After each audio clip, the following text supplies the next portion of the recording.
You find yourself in this strange place. It is the same forward and back.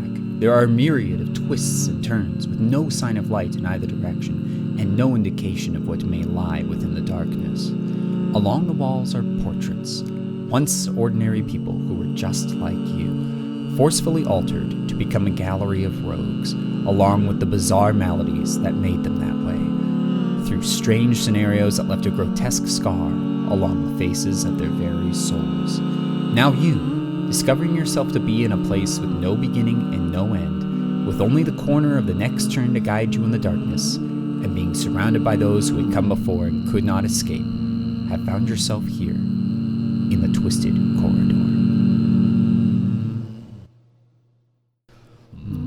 There's a force out there that overwhelms us all from time to time, and for some, what feels like ages. That force is sadness, and it tends to creep up in the most unexpected moments and overstay its welcome by far longer than desired. Take tonight's story as an example, in which a girl and a man demonstrate what becomes of those who tangle with sadness, for better or worse. These tears will not only be shed in the middle of some Pennsylvania woods, but also right in the middle of the Twisted Corridor.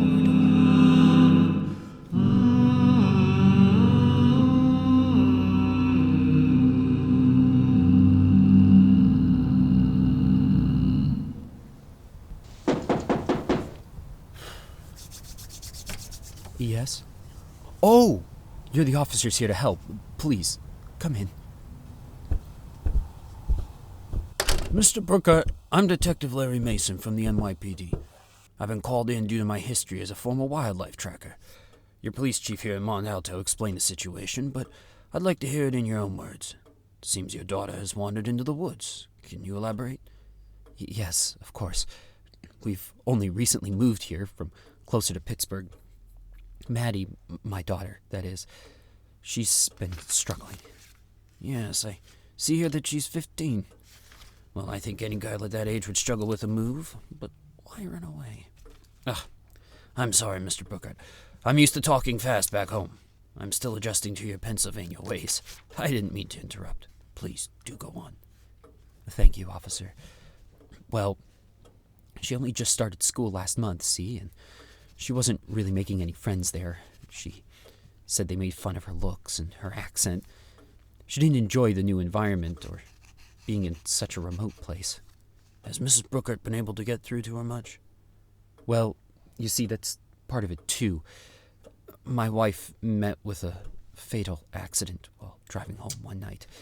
It was shortly before we left, but my job was already secured here, and so was the house, so we had no choice but to go through with our move. I knew it was a hard blow to her, but I really did try to be here for her as much as possible.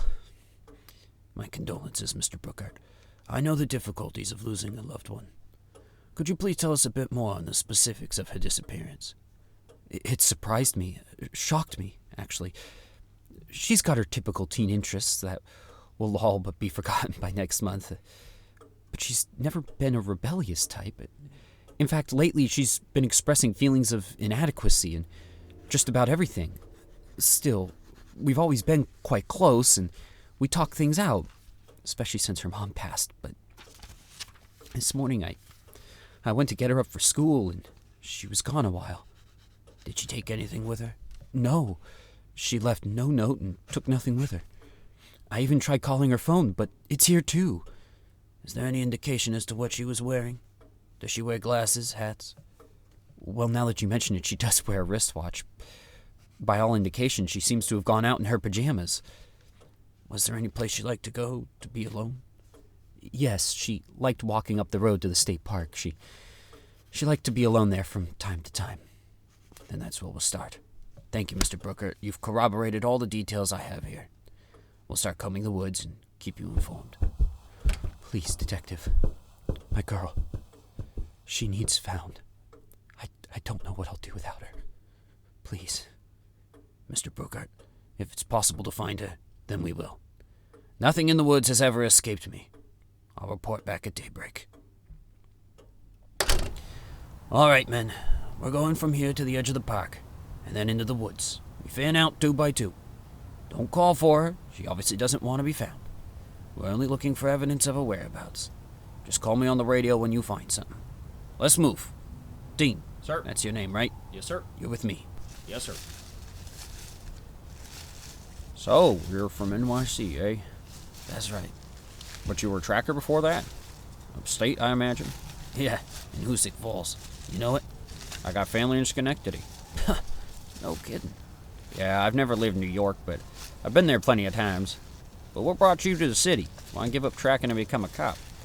I get why you'd be a detective, but tracking people's a whole lot different than tracking critters. My father. He taught me how to track, but we didn't just hunt game. We tracked whatever we needed to help other people. Mostly we tracked bears in the fall. The town loved us because we'd keep the bear population manageable, and we'd have the furs made into coats for anyone who needed them. We gave the meat to the children's home. He was called the Santa Claus of Rensselaer County. When he died, I tried to keep up, but truth is that I was never as good as he was. Couldn't handle all the people asking for my help, all without even grieving the loss of my pop. So I ran, straight to the NYPD. Went through training, became a detective. Wow. That's a rough story. We sure could use one of your dad's bear fur coats right about now. Wasn't expecting it to get this cold tonight. Detective Mason, why have you stopped? Hold on. Look. Snapped a twig. And a very subtle set of footsteps. One like a large owl, maybe, and the other webbed, perfectly alternating, like some animal with only one webbed side. Are we near water? I think there's a lake down yonder. Real swampy, though, even in fall like this. Lots of hemlock between here and there. Then put on your gloves. Maddie went this way, and this creature, whatever it is, may have carried her off. How can you be sure that the creature and Maddie took the same path? Because this wristwatch here, which is still running, says they did. Watch the hemlock. You really are as amazing as they say. Don't call me amazing just yet. We still gotta find the girl. But that'll be easier now with the tracks and all, right? You know what took her. The tracks are barely there. That was one muddy spot back there. We're following a very small trail now. As for what it is, that's the confounding part. I've seen all sorts of tracks. I can at least identify what kind of creature it is. But claws on one side and a web on the other? I don't get it. Could it be two creatures? Not likely. The feet are the same size and perfectly patterned between one another. The gait also suggests a creature that's not very big, smaller than a 15-year-old girl. So how could it have carried her off? There are no signs of a fight. Hey, are we getting close to the lake? I mean, I don't normally go off trail in the park here, but I think we still have a little ways to go yet. Then why do I keep seeing little frozen drops along our path glinting in the moonlight? What? Oh, yeah. Look at that. They're tiny. Most things are in tracking. You've lived in this area your whole life, right? Do you know of any animal that has feet like this and leaves little droplets? I'd say that it was saliva, drool, but there's no length to them, no stringiness, just little drops like they fell from somewhere. And they're right over the tracks, not in the middle where you'd expect a mount to be. Well, I know of one thing, but it's crazy, really. Just a folktale, a myth. I often find that myths exist to reveal a truth. Perhaps that's what we need now. Tell me about your myth. Well, they call it a squonk. Come again. A squonk. It's an ugly thing, hideous. Covered in loose skin, warts, like a pig, but way worse. And as the land changed in all the aftermath of all the logging, it had to adapt to a marshy climate. But it only stuck one side in, so it only developed webbed feet on its left side, leaving it to swim in circles. This is very amusing, but having a story for the webbed feet doesn't do us much good. How do you explain the drops of water? Well, that's just it. The squonk's defining feature is its self-awareness. It knows how ugly it is, and it desires to be good enough, but it knows it won't be, so it wanders the woods in perpetual sadness and misery, crying all the time. It tries to avoid being seen, even by itself, in a watery reflection. So, on a moonlit night like tonight, it'll be trying to get back to its hole where it can cry itself to sleep. You know what I think about that, Dean? I think you lot need some happiness and joy back in your folk tales. That ain't exactly no Cinderella story. Jeez. Do you Pennsylvanians ruminate on stuff like this all the time? Or just on a full moon or something? The deforestation from all the logging last century really depressed some folks. We almost lost the whole state. So people drank, and then they saw things through their own tears, like a creature that couldn't stop crying itself for how ugly it had become. How ugly the land had become. Ugh. Some legend. But now you're telling me that... What, that it's real? That we're going to find some crazy monstrosity that doesn't want to be looked at because it's unlovable or something? How come no one's ever captured one then, if it's such an easy target? Well, you see, that's the thing. It always... Wait. I hear something. Is that... crying? Sounds like it. Oh my gosh. It's real. That crazy story you told me, it's real. And it's got Maddie. Actually, I'd be more inclined to think... Tell me later. It's just past those trees. I've got a burlap sack rolled up on my belt here. I want you to take it and go around behind that hollow. I'll go up to it and imitate its call in order to draw it out. Then you jump and trap it. Detective, I really don't think... That's an order, Officer Dean. That thing has Maddie. We need to catch it for her sake. No more arguments. Go. Yes, sir, Detective.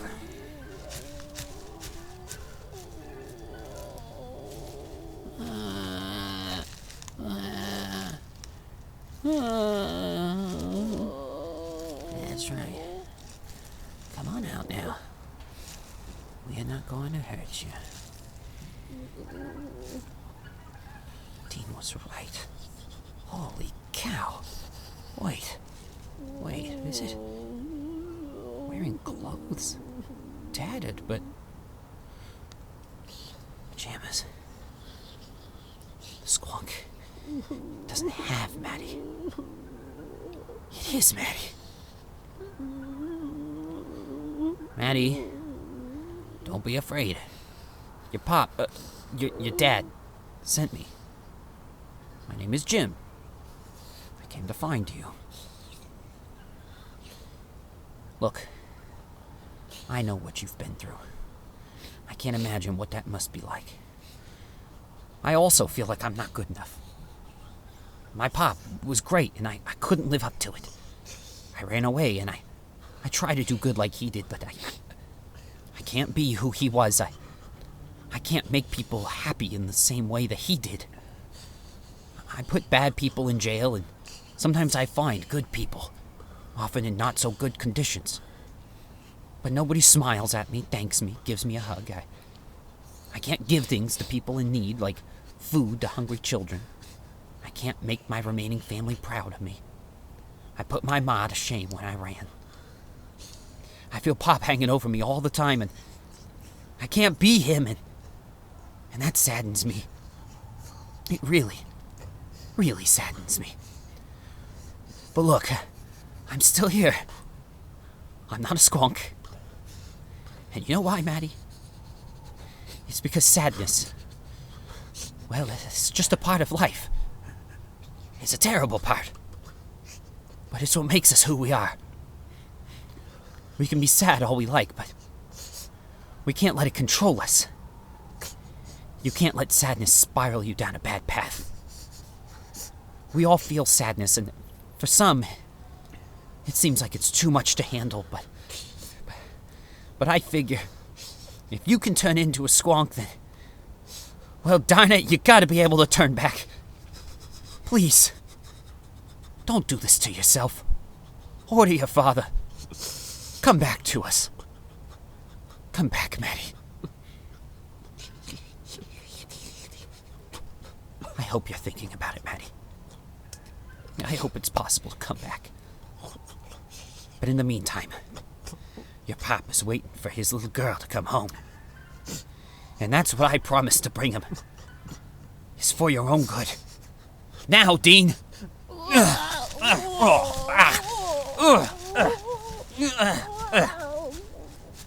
Good going. You got her.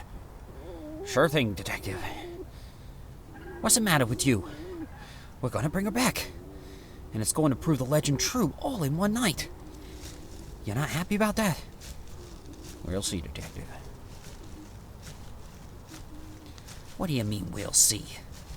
She's right here, clothes and all. I need to know more about your legend. Can we get her back to human? Can she survive this way? What does squonks even eat? How do we... Slow down, Detective. I can hardly keep pace with you. Well, it's not that heavy. But it was a minute ago. Hey! The bag is dripping all down my leg. Here, help me get it open. What in the... It's just water. Water in the pajamas. Where'd she go? How did she... That was the part I didn't get to tell you, Detective. I think I can guess. She became so overwhelmed with sadness that she dissolved completely into tears. Cried herself out of existence. Yeah, that's what happened. That's why no one can bring one back.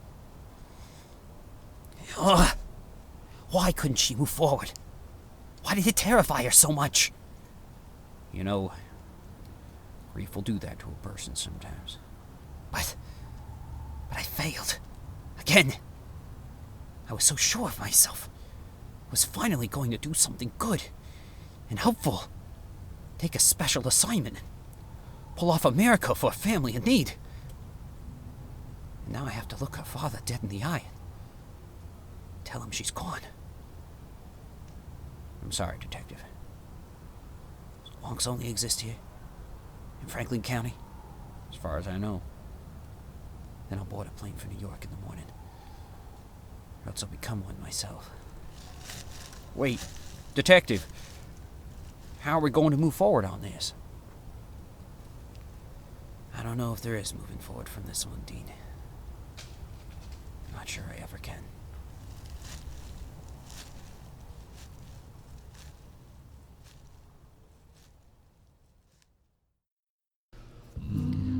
The Twisted Corridor, created by Michael Lanier. Tonight's episode, Lacrimacorpus Dissolvens, was written, performed, and edited by Michael Lanier. All music was written and performed by Michael Lanier. Special thanks to Dr. Gerard O'Neill for his help in researching the squonk and its folklore.